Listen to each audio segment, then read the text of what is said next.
از تو که جدا شوم به کی ناله کنم، راه را طرف کدام بیگانه کنم.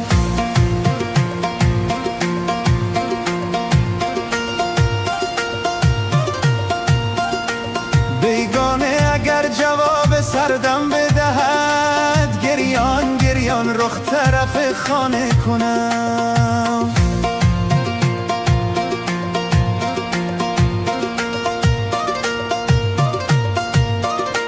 زلفت به سر چنار پیچیده چمن، قربان دلت شوم که رنجیده ز من.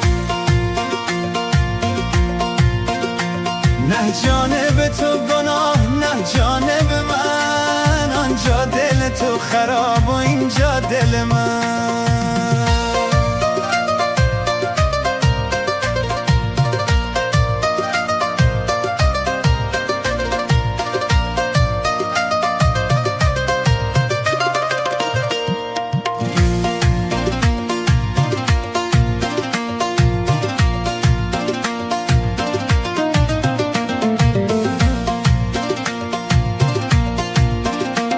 در نیمه شب بودم یار آمد و رفت، با بوی سپید دم گذر آمد و رفت.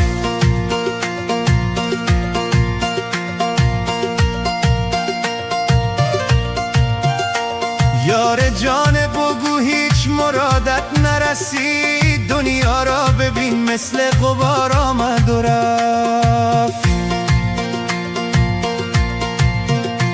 زلفت به سر چنار پیچیده چمن، قربان دلت شوم که رنجیده ز من. نه جانب تو گناه نه جانب من، آنجا دل تو خراب و اینجا دل من.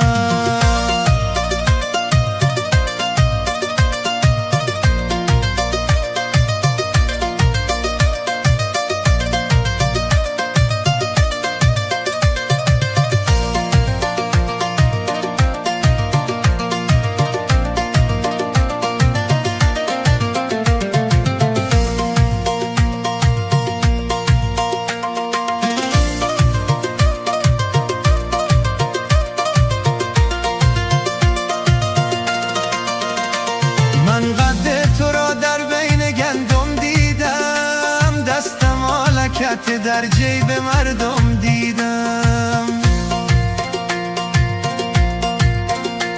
دستم آلت بوی کدام بوی نداد، من بوی تو را در جان مردم دیدم.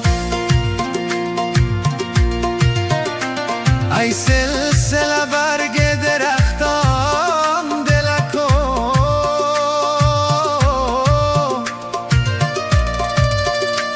آزرده شده